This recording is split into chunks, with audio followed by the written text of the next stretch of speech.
വിശ്വാസികളെ, പരിശുദ്ധനായ മത്തായി ശ്ലീഹ എഴുതിയ സുവിശേഷം 6-ാം അധ്യായം 25 മുതൽ 34 വരെയുള്ള വാക്യങ്ങൾ പരിശോധിക്കുമ്പോൾ മനുഷ്യരുടെ അടിസ്ഥാന ആവശ്യങ്ങളെ പ്രതിയുള്ള ആശങ്കകളെക്കുറിച്ചും അവയ്ക്ക് അതീതമായി കർത്താവാണ് നമ്മുടെ ജീവൻ്റെ അടിസ്ഥാനമെന്നും പഠിപ്പിക്കുന്നു.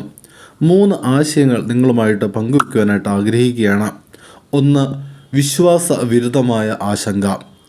ആശങ്ക എന്നത് ഭാവിയെക്കുറിച്ചുള്ള ഭയം മാത്രമല്ല, അത് ദൈവത്തിൻ്റെ പരിപാലനത്തിലുള്ള സംശയമാണ്. സഭാപിതാക്കന്മാർ ഇപ്രകാരം പറയുന്നുണ്ടല്ലോ: ദൈവം ഉള്ളിടത്ത് ഭയം കുറയും, ഭയമുള്ളിടത്ത് ദൈവവിശ്വാസം കുറയുമെന്ന്.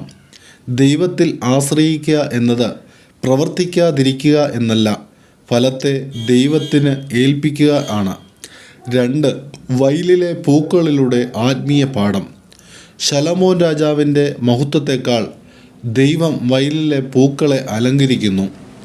ദൈവം നമ്മുടെ ജീവിതത്തിൻ്റെ പുറംഭാഗം മാത്രമല്ല, ഉള്ളിലെ സൗന്ദര്യവും കരുതുന്നു എന്ന് മനസ്സിലാക്കുവാൻ സാധിക്കും.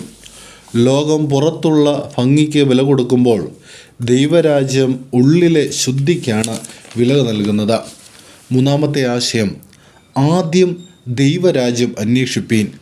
കർത്താവ് ഇവിടെ ഒരു ക്രമമാറ്റം വരുത്തുന്നതായി നമുക്ക് കാണാൻ സാധിക്കും.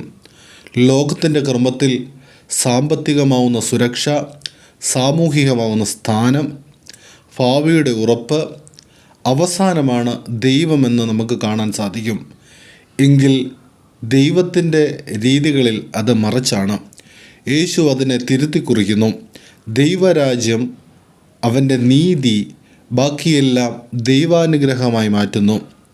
ദൈവരാജ്യം ആദ്യം അന്വേഷിക്കുമ്പോൾ ദൈവം നമ്മെ അകത്തു നിന്ന് ശക്തരാക്കുന്നതായി കാണുവാൻ സാധിക്കുന്നുണ്ട്. 4 ഉൾക്കാഴ്ചകൾ നിങ്ങളുമായിട്ട് പങ്കിടുവാനായിട്ട് ആഗ്രഹിക്കുന്നു. 1, പ്രാർത്ഥനയിൽ സ്ഥിരത വരുത്തുക. 2, വിശുദ്ധ കുർബാനകളിൽ പങ്കാളിത്തം. 3, ദൈവരാജ്യത്തിനായി മുൻഗണന നൽകുക. 4, എന്നും നന്ദിയോടെ ജീവിക്കുക. പ്രിയമുള്ളവരെ, ആശങ്കയുടെ അടിമകളാകാതെ വിശ്വാസത്തിൻ്റെ മക്കളായി ജീവിക്കുവാൻ നമുക്ക് സാധിക്കട്ടെ. ദൈവരാജ്യം അന്വേഷികളാകുവാനും നമ്മുടെ ഹൃദയങ്ങളിൽ ദൈവസമാധാനം നിറയ്ക്കുവാനും സാധിക്കട്ടെ.